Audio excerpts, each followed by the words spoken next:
Hi guys, welcome to episode 4 of Brocanting Spots and Confit Pots with Lizzie and James from Honeysuckle and Roses.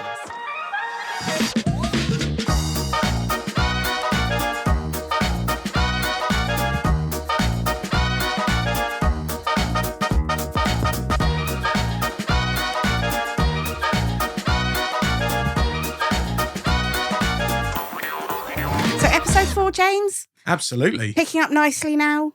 Yeah, we've had loads of people viewing, and thank you so much for that, guys. We really appreciate that. Yeah. We've already started to plan series 2. That's what we'd like to do.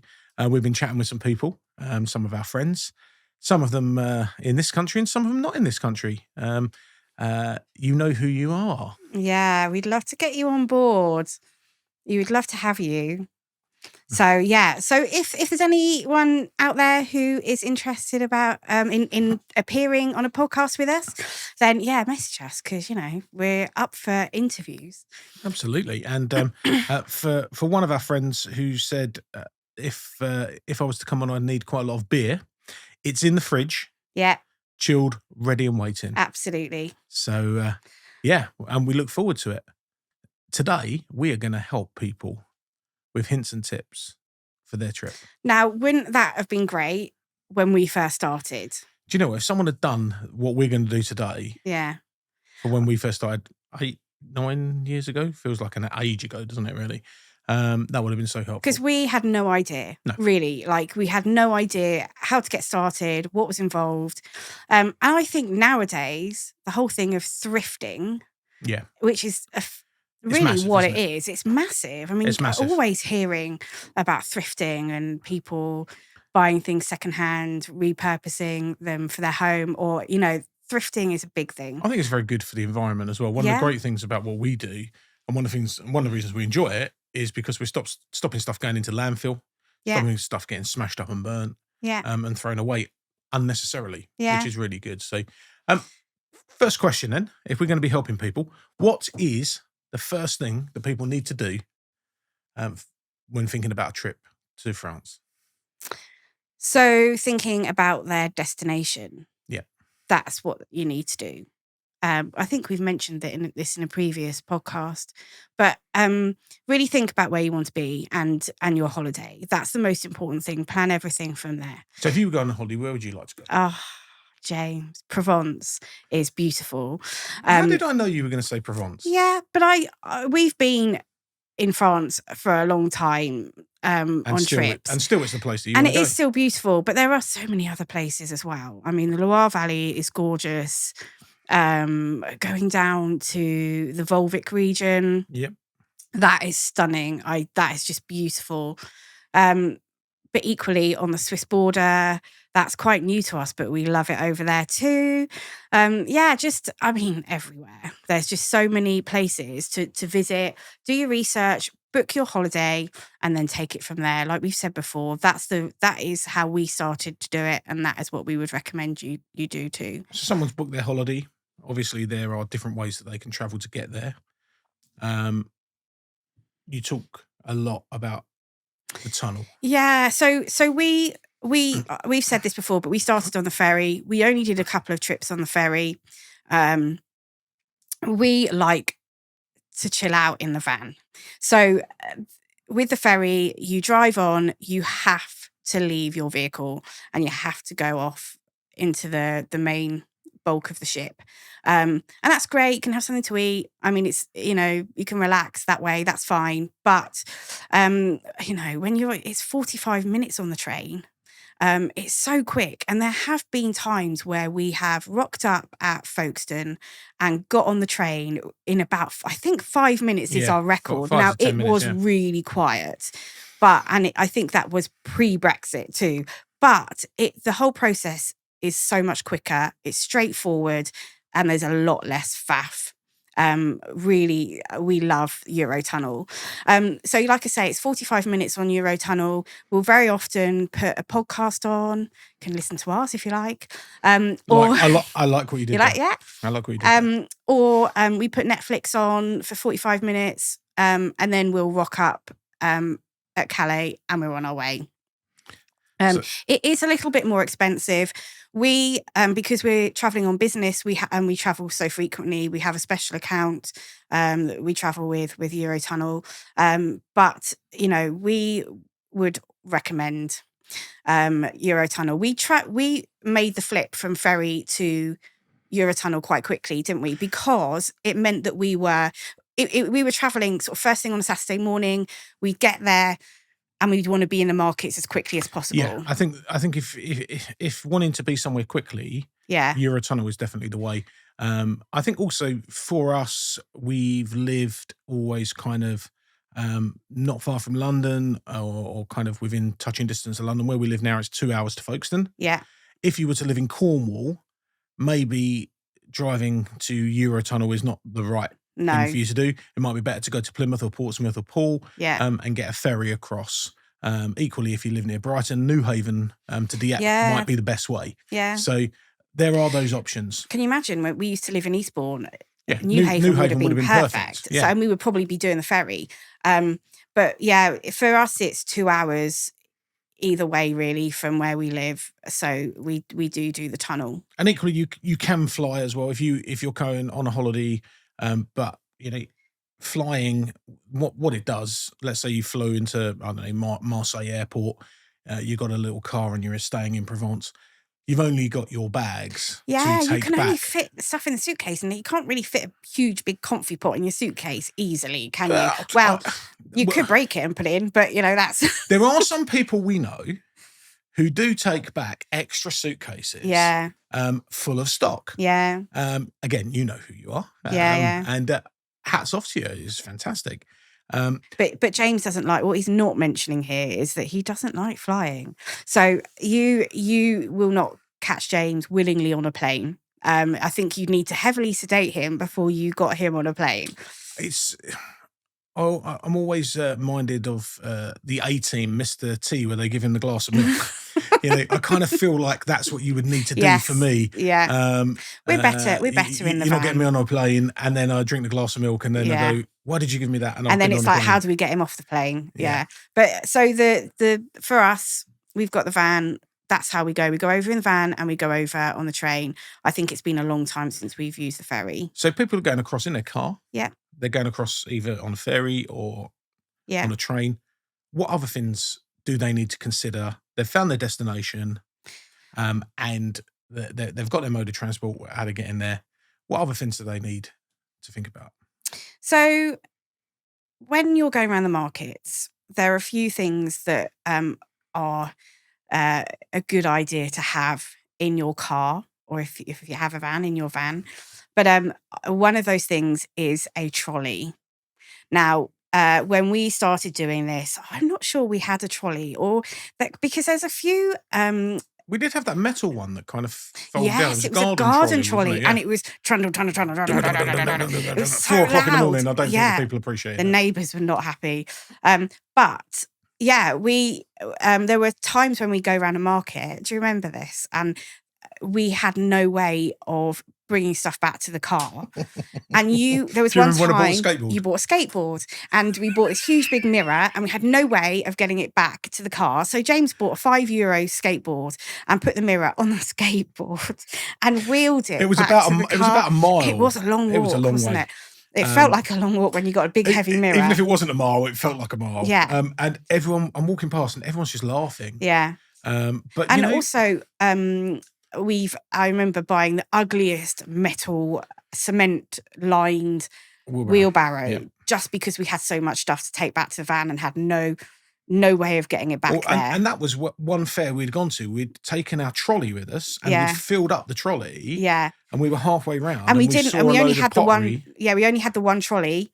That was full, and we didn't want to have to go all the way back to the van and come all the way back. So we bought this wheelbarrow and loaded the wheelbarrow up. And so James pulled the trolley and I had the wheelbarrow, and we were going through the market. And everyone always laughs, don't they? They look at us and wonder what we're doing. We do fun things like that. Those things always make me laugh. And the other thing is little granny trolleys. Yeah. Me walking around with a little granny shopper trolley. Yeah. You can buy them at pretty much every Brocanting, around about €7 or €8. Yeah, not a lot. But the best thing to do is to get to go onto Amazon, and you'll find your trolley on Amazon. They're brilliant. And you can also get lids for them, elastic lids, because how many times have we been at a market and we've got a trolley full, and you'll find this little hand just comes in. Yeah, a lovely French lady will want to have a good look in your trolley, and suddenly things start disappearing out, and she's having a good look at our stuff that we've got this. You can use a blanket, but we have this lid and we pop it over, and it's all nice and snug and safe inside. So definitely invest in a trolley. If there's 2 of you and you're able, I would take 2. We have so when she says if there are 2 of you and you're able, get 2, what she means is if you have a husband who will pull his trolley with your trolley inside it, whilst not having anything, then do that. So this is what we start off with. We start off with 1 trolley, James pulling, and then my trolley inside of James's so that I can go shopping. Works really well. And then obviously as that trolley fills up, I get my trolley out and we have the 2 trolleys. But they're just great. And they do the job brilliantly. We have been through a few trolleys. They're not always. The wheels fall off after a certain amount of miles. But they are good. The other thing is worth thinking about is electric scooters. Now, I know in the UK, you're not allowed electric scooters. They are illegal. So I'm just making that point. Do not use them in the UK. But in France, you are allowed to use them. And I have 2. And we'll charge them both up. And especially the big markets, I will go out on my first scooter and I will go round and James and I have our apps, and we have on the apps, it tells us where the other person is so that we know where we are. Especially there's a big market called Amiens, which is huge, and we can keep track of each other. And I'll go off in the scooter, I'll find certain things, and then James will trundle along behind and pick them up. But yeah, they are good. I love my scooters. They're brilliant. So once that runs out of battery, I'll go back and swap it over for the other scooter. It's brilliant. It's really good. And I think if you're doing a really big fair, they're good for the big fairs. Liz has mentioned Amiens. That is a fair that has 2,500 people selling. It's across 51 streets over 10 kilometres. That's a big fair. Yeah. The one thing I would say there is that they don't work very well on cobbles. And there's a massive cobble area. The scooters? The scooters, no. Because what happens is you drive them and they go and then the pin that's holding them together falls out, doesn't it? Yeah, it can wreck. Don't do cobbles. Don't do cobbles. They wreck your scooters. But even the little ones, if we're trying to get as many brocants through as possible, we will do the scooters. However, scooters do take up quite a bit of space. So if you are in a car, they fold down. But yeah, obviously, if you're in a car, that's a consideration. But I love mine. Other packing material to consider are banana boxes. Yeah, please. That is something you do need to think about. We pick up banana boxes in Tesco's. They know us now. We go in and they fill up a crate for us, and we walk out with about 50 banana boxes. But packing paper, bubble wrap, but obviously it's more environmentally friendly to use paper. Yeah. And you very often, if you're buying breakables, you may just be given a carrier bag. So if you're buying 5 plates, putting them in a carrier bag is not ideal. So I would say take some newspaper with you to wrap things up in. Those packing materials are a good thing to take, definitely. You've also got to bear in mind you need to find your markets. Yeah. So, again, I'll insert the link of this one again. We've spoken about it before. It's brocabrac.fr. Yeah. And again, the great thing, I think I mentioned it on a previous podcast, was that there is a function on there where you can put in where you are staying and it gives you a 40-kilometre radius around. But yeah, just go on and have a play, see what you can find. And one big tip on that as well, this is really important, is if it says on there that it opens at 8 o'clock, that's what time it opens. It says it opens to the public. Have a look and see what time it says that sellers can déballage, which is to unpack, because that's likely to be 6:30, 7. And that's when the dealers will turn up. Yeah. With their head torches. Yeah. With their Pack and Max, their woolly hats, depending on they're already there. Yeah, you need to be there. You need to be there earlier than what it says very often, and that is where you will find the best stuff, because if you rock up a couple of hours later, that stuff's gone. You'll be lucky. I know that's not always the case, but very often you will find that a lot of the stuff is gone first thing. So James and I will often be like going around with our torch, which is another thing that you need to take, is a torch. Use your phone with your torch to help. But very often we'll be there in the dark, won't we? And other practical things are sensible footwear. Yeah. Sensible footwear. Must. Sensible footwear is not Birkenstocks and Crocs. Yeah, Birkenstocks aren't great. Isn't that right? I don't think. Crocs you can get away with. They don't look towards great. The end of the day. Don't look great. Your dignity escapes. James and I both have Crocs, but they don't look great. But decent pair of trainers, yeah, decent definitely, pair of boots, something like that. Yeah. Bottle of water. Yeah. Plenty of hydration. Sun cream, definitely take sun cream. The amount of times we've been caught out on that. Sun cream. Yeah, just making sure you're prepared. And a lot of these things, you might think, they're making a podcast and they're just telling us the bleeding obvious. I just think they're useful things.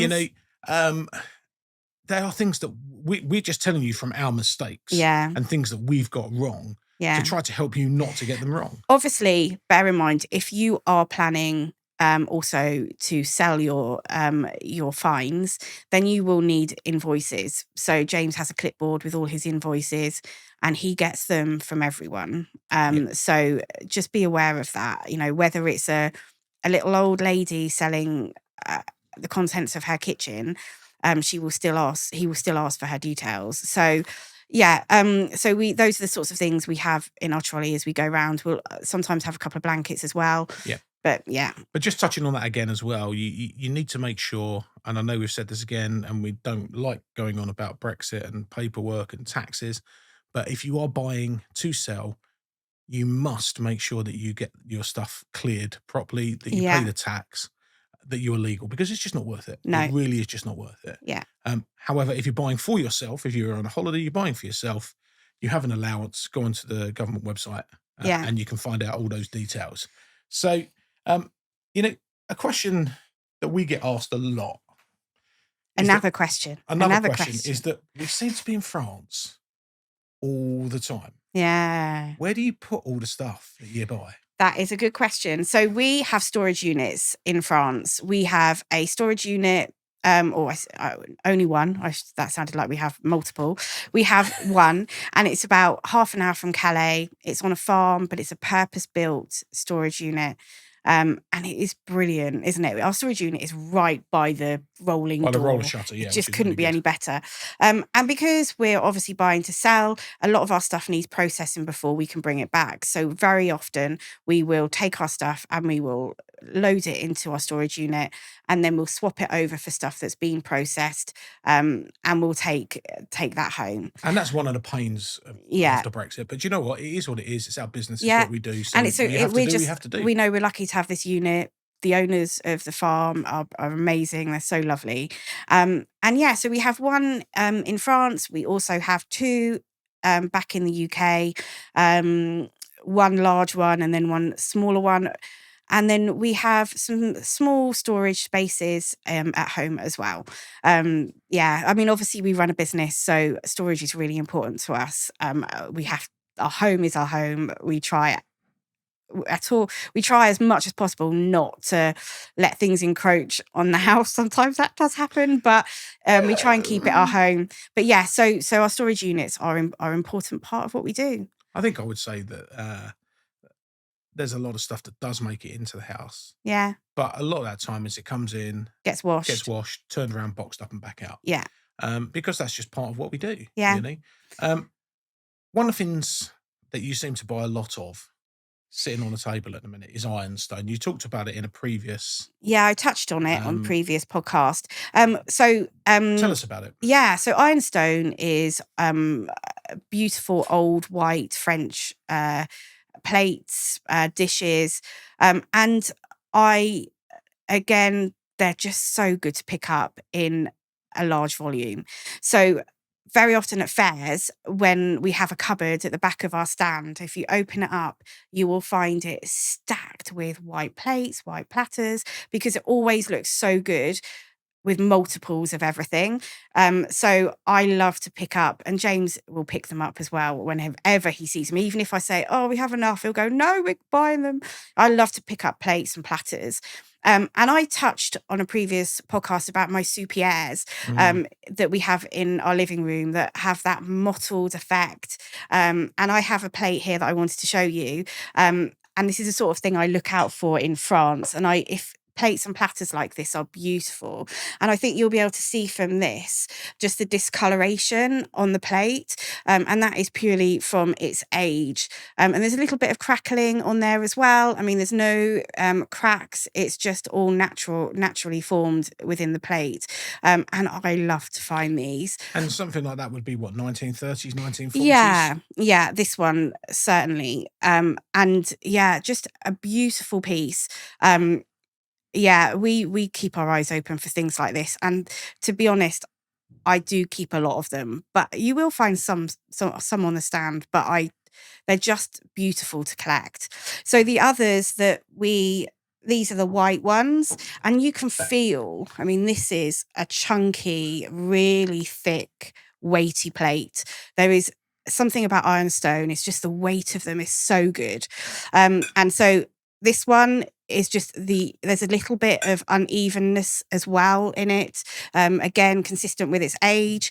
And James I'll turn this one over. James will often point out the mark on the back, which is this one you'll be able to see. That one there, I can't see it because I'm blind. But it's got France on there and then another name at the top, and it gives you a bit of an idea. You can then look it up online and find out a little bit of history. That will age it, and it will tell you what region it's from.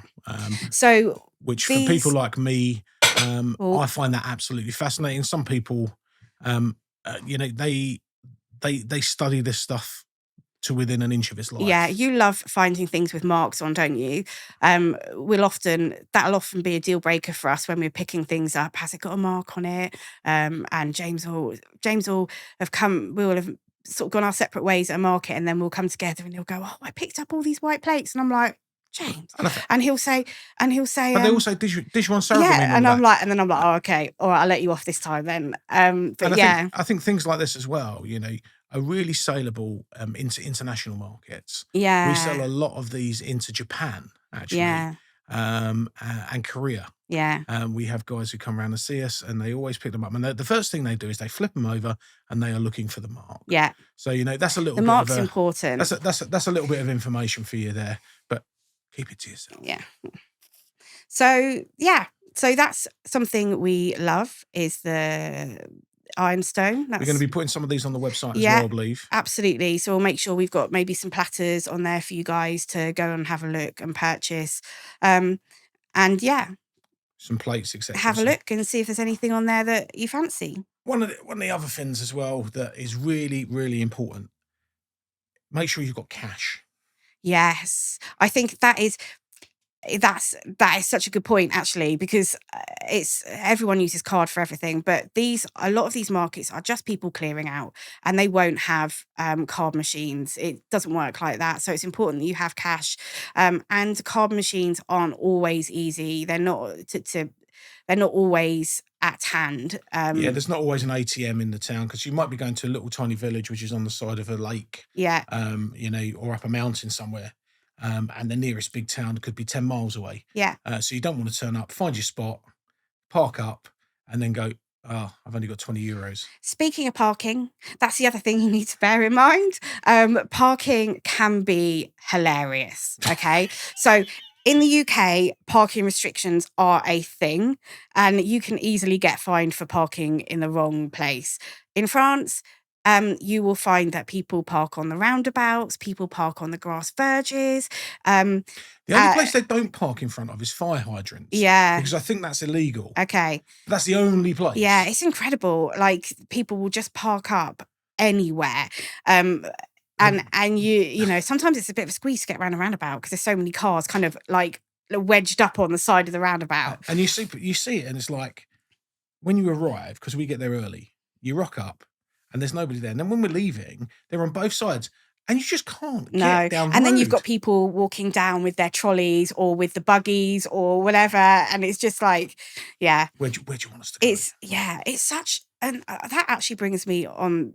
It's such a different. Brocants are so different to anything in the UK. I know we have car boots, but car boots are very contained. They're very planned. They're in a field or they're in settings. It's quite controlled, isn't it? Yeah. Whereas these brocants can be in the middle of a town centre or a village, and they can be in a field, but a lot of them are very sort of central, places. And it's windy streets, and you walk up there, and then they're outside, and then you go into someone's house. Yeah, and it's like in their garden. Yeah, people have them in their gardens, and it's.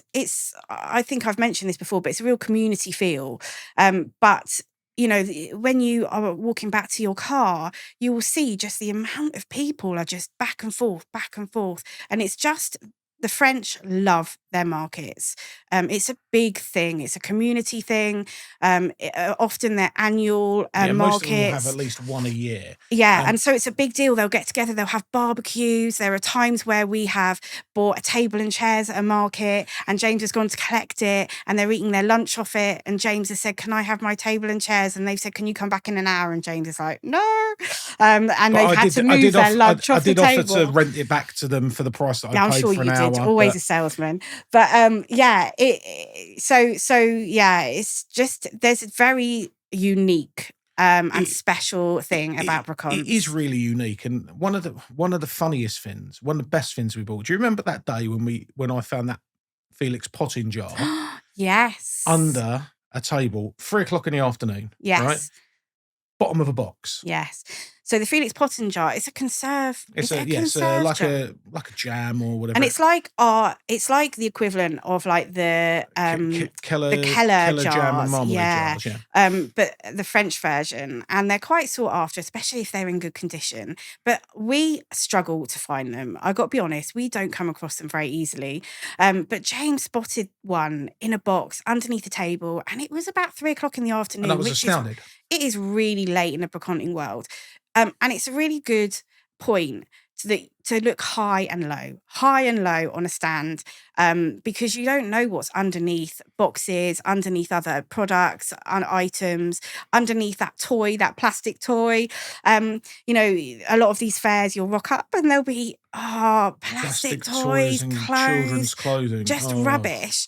But then you look under something and there's just a beautiful soupière or a beautiful platter. Absolutely. Or, do you remember that time where we were at a market and we were walking down and there was like a courtyard of a home, and tucked around the corner, my eye caught the turquoise enamel canisters. Absolutely. And went in and there was a whole set of turquoise enamel canisters. That he had turquoise bucket, he had turquoise colander, and it was like a whole set, and it ended up being quite a good price for that, and we were so excited. So it's important that you just keep your eyes open.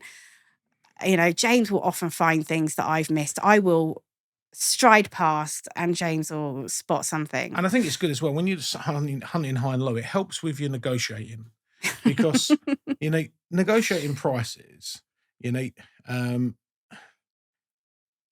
My hint and tip on this is the first price is never the best price. Whenever they say, you ask someone, "C'est combien, monsieur?" How much is this?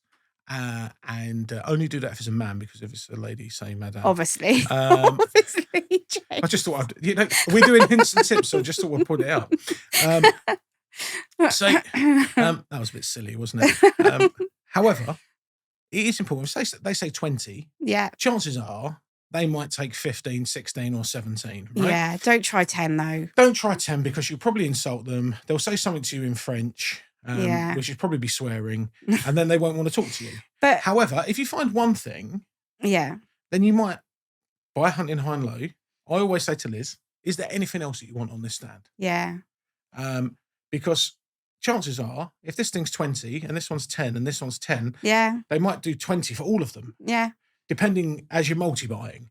What you don't do when you're negotiating is look at something and go, as Liz might do. Yeah, I get excited. Get a little bit excited. That's the Liz being excited. It's something, I'm like, James, look, come and have a look at this. And he's like, I don't know, you just need to calm down. I know, you just need to calm down. Yeah, and, I get rather excited if I see something that is unexpected. Yeah, but James will do this thing where he'll ask the price and then he'll go, the guy will say, 20 euros, like van. And then James will go, un cardiac. Trochet pour moi, monsieur, un cardiac. Left side. I was just saying, has your heart moved? And the guy, generally we get a good giggle. Like it is funny. James will try all tactics to try and knock down the price a little bit. But yeah, it's good fun. It is good fun. The banter, the negotiating on prices. And I think that actually having fun. Yeah. Again, we seem to say it all the time. Yeah. Don't take it too seriously. Yeah. Yeah. This is fun. Yeah. Right. It's a business for us, but even though it's a business, we're not taking it too seriously. When we're going around the small markets, we're looking for what we would call our margin drivers. Yeah. So they are things that we can pick up for a very small price. Yeah. Turn, flip. They pay for the diesel. They pay for the tolls. They pay for the Eurotunnel. Yeah. They pay for stamp. They're the bill payers. Yeah. When it comes to bigger pieces, that's when we have to negotiate a bit harder. Yeah. And that's normally dealer to dealer. So that's expected. But these guys, a lot of the time, they're just having a clear out from home. Yeah. So actually, if you have a bit of fun, and a smile goes a really long way. Yeah. Just saying bonjour, monsieur, or bonjour, madame, before you ask them the price is also another really good thing. Yeah. They like it if you try. They'll soon even if pick your French up. Is rubbish, yeah. like mine. So James is much better at speaking French than I am. I really struggle with that. So James will often. You'll often take control of a conversation. I know very basic. My mum said to me, don't worry about French at school. She said, don't worry about French. You'll never need it. My business is speaking French. If she could see you now. But to be fair, I know. To be fair, she, I was going into nursing. This was never like on the pipeline. No, so, yeah. So I think that there's a lot there, guys. Hopefully there's some really good stuff. I think we're probably going to pull stumps on this one now. Yeah. We're going to end it there. Thank you again so much, everyone, for tuning in. I'm going to look to the camera again and say, for those of you watching on YouTube, smash that bell. Is that what I say? Smash that bell. Subscribe. Yeah, we appreciate it, guys. Thank you.